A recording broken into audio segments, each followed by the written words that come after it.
So Chandrababu Naidu గారు skill development scam లో తన అరెస్ట్ అక్రమం అని చెప్పేసి క్వాష్ పిటిషన్ కి అయితే వెళ్ళడం చూసాము.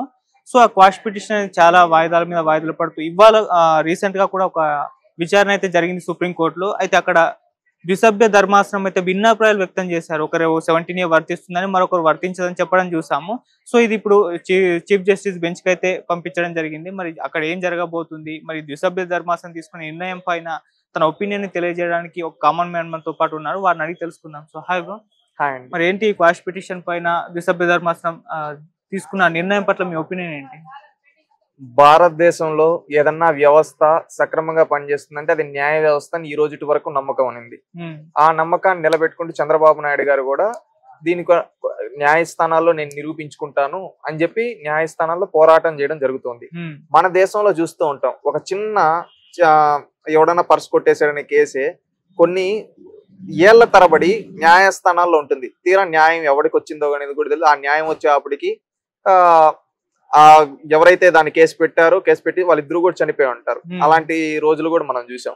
ఈ రోజు ఇంత పెద్ద వ్యక్తికే ఈ విధంగా జరిగిందంటే ఇంకా సామాన్యుల పరిస్థితి ఎలా ఉంది అనేది మనం న్యాయ వ్యవస్థలో చూడాల్సింది. ఈ రోజు ఇక్కడ భిన్నాభిప్రాయాలు అనేది రాజ్యాంగబద్ధ పదవిలో ఉన్న వాళ్ళే ఇద్దరు వాళ్ళ మేధోశక్తిని దృష్టిలో పెట్టుకొని ఒక్కొక్కరు తీర్పులు అనేది ఇవ్వడం జరిగింది. ఇద్దరు ఇవ్వడం భిన్నాభిప్రాయాలు వ్యక్తం అవడం వల్ల ఈ రోజు చీఫ్ జస్టిస్ వెళ్ళింది. రేపు అక్కడ కూడా భిన్నాభిప్రాయాలు ఏర్పడితే కాన్స్టిట్యూషన్ బెంచ్కి వెళ్తుంది. అంటే అక్కడ ఏంటంటే 15 మందో ఎంతమందో కూర్చొని వాళ్ళందరూ దాన్ని సమీక్షించి చేస్తారు. ఇక్కడ నేను చెప్పదలుచుకునేది నాకున్న విషయ పరిజ్ఞానం ప్రకారం ఇక్కడ చంద్రబాబు నాయుడు గారు తప్పు చేయలేదు, అందుకని ఆయన క్వాష్కి వెళ్ళాడు. దీంట్లో న్యాయబద్ధంగా ఈ రోజు 17 అని చాలా మంది అడుగుతూ ఉంటారు. తప్పు చేయకపోయింటే ఈ కేసుల పైన వీటిపైన 17 వెళ్ళొచ్చు కదా, దీన్నే 17 ఎందుకు ఊరికే అడుగుతూ ఉన్నాడని. ఇక్కడ గవర్నర్ దగ్గర పర్మిషన్ అన్నారు. గవర్నర్ దగ్గర పర్మిషన్ అంటే గవర్నర్ ఎవరో ఒకరు సంతకం పెట్టమంటే పెట్టేస్తారా? ఇప్పుడు అంటే నార్మల్ గవర్నర్స్ వేరు. ఇప్పుడు ప్రజెంట్ ఆంధ్రప్రదేశ్ రాష్ట్రంలో ఉండే గవర్నర్ ఆయన ఒకప్పుడు చీఫ్ జస్టిస్ గా వర్క్ చేస్తున్నారు నజీర్ గారు. ఇప్పుడు ఆయన దగ్గరికి వెళ్ళి మీరు సంతకం పెట్టండి అంటే ఆయన విచారిస్తాడు, ఏంటి ఈ కేసు ఏంటి, ఆధారాలు ఏమున్నాయి చూపేయండి అని.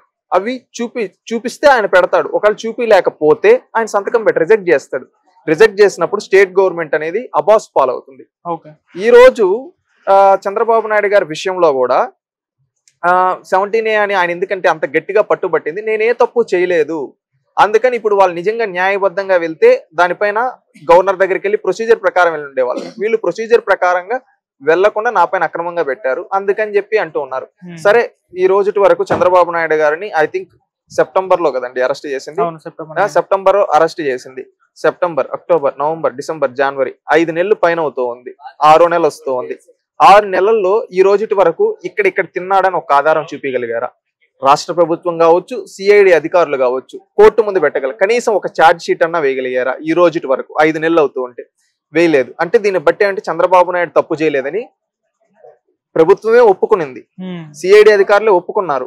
ఇంకా ఈ తీర్పు అనేది 1-2 రోజులు లేట్ అవ్వచ్చు. ఎందుకంటే భారతదేశంలో న్యాయ వ్యవస్థ ఏ విధంగా ఉందో, ఎంత స్లోగా తీర్పులు వస్తాయో, ఉండే కేసులు పెరిగిపోతూ ఉన్నాయి, న్యాయస్థానాలు తక్కువ ఉన్నాయి, వాయిదాల మీద వాయిదాలు, ఇవి సాధారణంగా చూస్తూ ఉన్నాం. దీని ప్రకారంగా అంతిమంగా చంద్రబాబు నాయుడు గారు తప్పు చేయలేదు కాబట్టి ఆయన ధైర్యంగా దీని క్వాష్కి వెళ్తూ ఉన్నాడు. అంతిమంగా ఈ కేసు క్వాష్ అవుతుందని అందరికీ తెలిసిందే. బేసిక్ సెన్స్ ఉండి ఎవడైనా కానీ ఈ కేసు క్వాష్ అవుతుందని చెప్పగలుగుతారు. ఈ రోజు ఒకరు ఇద్దరు ఏదో అనుకున్నంత మాత్రాన ఈ సాక్షి పెయిడ్ మీడియా, ఏవో కొన్ని పెయిడ్ ఛానళ్ళు ఉన్నాయి, ఆ ఛానల్లో ఈ విధంగా అని చెప్పి వీళ్ళు చెప్పుకుంటా ఉంటారు. తీరా అంతిమంగా చూస్తే దీంట్లో చంద్రబాబు నాయుడు గారికి న్యాయం జరుగుతుందని భావిస్తుంది. చంద్రబాబు నాయుడు గారు తప్పు చేయలేదు కాబట్టి ఈ రోజు వరకు కూడా వీళ్ళు ఆధారాలు చూపించలేకపోతున్నారు. ఈ రోజు వరకు మీరు చూడండి, state government charge sheet fill చేసిందా? సిఐడి అధికారులు ఛార్జ్ షీట్ ఫిల్ లేదు. హైకోర్టు బెయిల్ ఇచ్చేటప్పుడు చంద్రబాబు నాయుడు గారికి రెగ్యులర్ బెయిల్, దాంట్లో క్లారిటీగా చెప్పడం జరిగింది, మీరు ఏ ఆధారాలు చూపించలేకపోయారు, చంద్రబాబు నాయుడు గారికి మనీ వచ్చినట్టు మనీ ట్రయల్ చూపించలేకపోయారు. ఈ విధంగా వీటన్నిటిలో చంద్రబాబు నాయుడు గారు తప్పు చేయలేదని తేలింది కాబట్టి రెగ్యులర్ బెయిల్ ఇస్తూ ఉన్నాం అని చెప్పి రేపు ఎల్లుండి కేసు కూడా కొట్టేస్తారు. ఇవి చంద్రబాబు నాయుడు గారి పైన ఇదేదో ఫస్ట్ టైమో సెకండ్ టైమో కాదండి. చంద్రబాబు నాయుడు గారి పైన రాజశేఖర్ రెడ్డి గారు బతుకునేటప్పుడు జనార్దన్ రెడ్డి గారు, కన్నా లక్ష్మీనారాయణ గారు, వైఎస్ విజయమ్మ గారు, లక్ష్మీ పార్వతి గారు, ఈ విధంగా చెప్పుకుంటూ పోతే ఎంతో మంది చంద్రబాబు నాయుడు గారి పైన అక్రమంగా కేసులు వేశారు న్యాయస్థానాల్లో. అవి ఒక సంవత్సరంకో 2 సంవత్సరాలకో 10 సంవత్సరాలకో న్యాయస్థానాలచే కొట్టివేయబడ్డాయి, అంటే ఆధారాలు లేకుండా. ఈ కేసు కూడా అదే విధంగా కొట్టివేయబడుతుంది.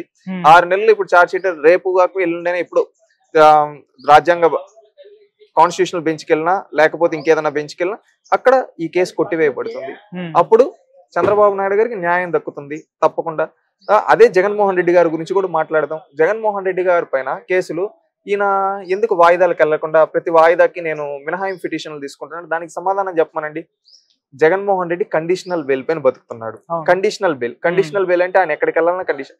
ఇప్పుడు కూడా ఆయన పాస్పోర్ట్ ఆయన దగ్గర ఉండదు, మీరు చూస్తే సిబిఐ కోర్టులోనే ఎక్కడో ఉంటుంది. ఈ రోజు ఆయన కేసుల కోసం రాష్ట్ర ప్రజల పరువును కేంద్రం కాళ్ళ దగ్గర పెట్టేశాడు. అలాంటి చరిత్ర ఆయనది. ఆయన తప్పు చేశాడు కాబట్టి భయపడుతూ ఉన్నాడు. చంద్రబాబు నాయుడు గారు తప్పు చేయలేదు కాబట్టి ఈ రోజు బయటకు వచ్చి ఎలా చెప్తున్నాడు, సింహంలా మాట్లాడుతున్నాడు, నేను తప్పు చేయలేదు, నేనేం ధైర్యంగా ఉన్నాను. అది చంద్రబాబు నాయుడు గారి యొక్క గొప్పతనం.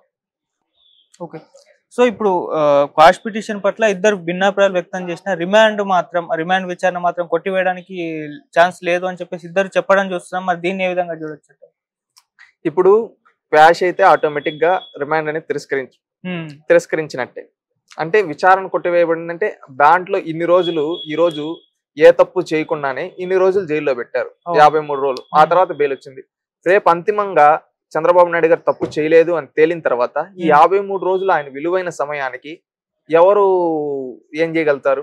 మీరు చెప్పండి. ఏమన్నా 53 రోజులు చేసిన క్షమాపణ చెప్పగలుగుతారా? చెప్పలేరు కదా. ఈ రోజు భారతదేశంలో న్యాయ వ్యవస్థ గురించి అందరూ నమ్మకం పెట్టుకునేది ఒక న్యాయ వ్యవస్థ పైనే. ఆ న్యాయ వ్యవస్థలో అన్ని సక్రమంగా జరిగి న్యాయం గెలిస్తే మాకు న్యాయంగా మేము ఉన్నామని నమ్మకంతో వాళ్ళు ఉంటారు. ఈ రోజు ఒక రాష్ట్రానికి ముఖ్యమంత్రిగా చేసిన వ్యక్తికే ఈ విధంగా కేసుల్లో ఇంత మినహాయింపు ఈ విధంగా చేస్తూ ఉన్నారంటే వాయిదాల మీద వాయిదాలు, ఇంకా సాధారణ ప్రజల పరిస్థితి ఏంటి? ఈ రోజు చంద్రబాబు నాయుడు గారు కావచ్చు, జగన్మోహన్ రెడ్డి గారు కావచ్చు, ఇలాంటి వాళ్ళ పరిస్థితి పక్కన పెడితే సాధారణ ప్రజల పరిస్థితి ఏంటి? ఈ విధంగా వెళ్తూ ఉంటే న్యాయం వచ్చేది ఎప్పుడు? అందుకని ఇండియన్ జ్యుడిషియల్ సిస్టమ్ కూడా ప్రాపర్ గా వర్క్ చేయాలి. ఒక కేసుని ఇన్ని రోజుల్లో లిమిట్ అని పెట్టుకోవాలి. అప్పటి లోపల చేయకపోతే దానికి తగిన చర్యలు తీసుకోవాలి. దానికోసం స్పెషల్ కోర్టులు వేస్తారా, ట్రయల్ కోర్టులు వేస్తారా, ఏ కోర్టు అయినా వేస్తారో మీ ఇష్టం. ఈ విధంగా న్యాయం అనేది ఇప్పుడు ఈ కేసు వేశారు, విత్ ఇన్ 1 year లో దీనికి ప్రాపర్ ఇది అని తేలిపోవాలి. వాడు పై కోర్టుకి వెళ్ళినా 1-2 ఏళ్ళు అంతే. అప్పటి లోపల ఒకటికి న్యాయం అనేది చేయాలి. అప్పుడు ప్రాపర్ గా దేశంలో అందరికి న్యాయం అందుతుంది. ఓకే, ఈ రోజు స్వాతంత్రం వచ్చి 75 ఏళ్ళు పైన అవుతున్నా గానీ నేటి వరకు దేశంలో చాలా మందికి అసలు న్యాయమే దక్కటం లేదు. ఇంకెందుకు మనం తెచ్చుకున్న స్వాతంత్రం ఆ రోజు ఆంగ్లేయులతో పోరాడి మనల్ని మనం ఇది చేసుకుని ఇక్కడ తప్పిదాలు చేసిన వాళ్ళకి ఎక్కడికక్కడ శిక్ష పడగలిగితే ఆ రోజు రాష్ట్రం బాగుంటుంది, దేశం బాగుంటుంది. ఈ రోజు ఆ విధంగా పడకుండా ఈ విధంగా వెళ్తూ ఉంటే ఆ మనిషి ఈ భూమి మీద లేని తర్వాత తీర్పులు వస్తే ఎవరికి న్యాయం చేసినట్టు న్యాయ వ్యవస్థ? అది ఆలోచించుకోవాలి. న్యాయ వ్యవస్థలో ఉండే లోపాలను సరిదిద్దుకొని మంచిగా న్యాయ వ్యవస్థ అనేది వాడుకోగలిగితే, ప్రతి ఒక్కరికి న్యాయం చేయగలిగితే, తప్పు చేసిన వాళ్ళకి శిక్ష పడగలిగితే ఆ రోజు దేశానికి నిజమైన స్వాతంత్రం వచ్చినట్టని నేను భావిస్తున్నాను.